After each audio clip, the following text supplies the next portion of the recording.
यह वीडियो मनोरंजन नहीं है।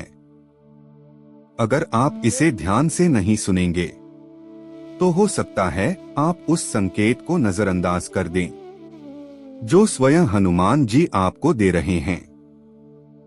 शास्त्र कहते हैं, जब बजरंगबली किसी से प्रसन्न होते हैं तो वे सीधे सामने नहीं आते, बल्कि जीवन के रास्ते बदल देते हैं। और आज आपसे एक सवाल है, क्या हनुमान जी आपसे खुश हैं? कभी ऐसा हुआ है कि आप किसी बड़ी मुसीबत में थे और बिना किसी तर्क के कोई रास्ता अपने आप खुल गया? कभी ऐसा लगा कि गिरते गिरते आप बच गए और आपको खुद समझ नहीं आया कैसे? या फिर मन बिल्कुल टूट चुका था, लेकिन अंदर से एक आवाज आई, डरो मत, सब ठीक होगा।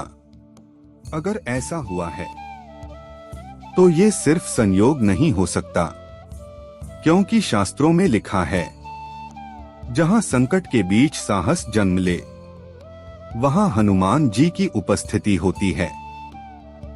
हनुमान जी कभी सीधे आकर यह नहीं कहते कि मैं तुम्हारे साथ हूं।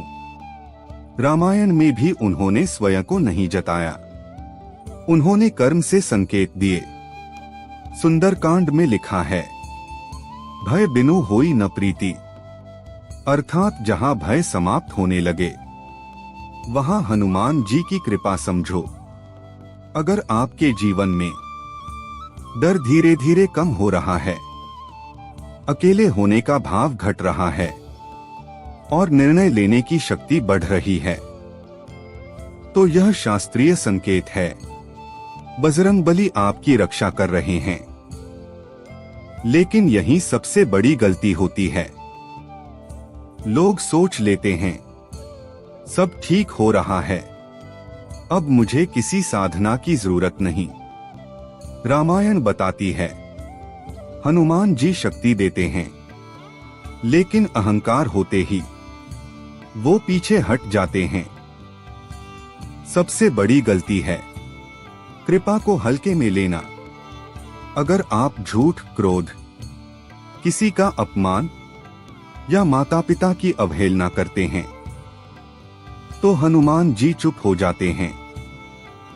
अगर आप जानना चाहते हैं कि हनुमान जी आपसे सच में खुश हैं या नहीं, तो यह उपाय केवल आजमाइए। मंगलवार की सुबह सूर्योदय से पहले उठिए, न नहाकर न कुछ खाकर, सिर्फ शांत मन से हनुमान जी का नाम 11 बार लीजिए। फिर मन ही मन कहिए, हे बजरंगबली, अगर आप मेरे साथ हैं तो आज मेरे मन का भय हर लीजिए। उस दिन जो भी पहली घटना होगी वही आपका उत्तर होगी। अगर आप यह सुन रहे हैं और आपके मन में शांति महसूस हो रही है तो समझ लीजिए, आप अकेले नहीं हैं। हनुमान जी वहां होते हैं जहां इंसान टूटने के बाद भी धर्म नहीं छोड़ता। आपका संघर्ष व्यर्थ नहीं जाएगा, लेकिन एक सच अधूरा है। हनुमान जी खुश तो होते हैं, लेकिन वे तभी प्रकट होते हैं जब व्यक्ति खुद को अंतिम बार अकेला समझ ले। और शायद वही क्षण आपके जीवन में अब बहुत पास है।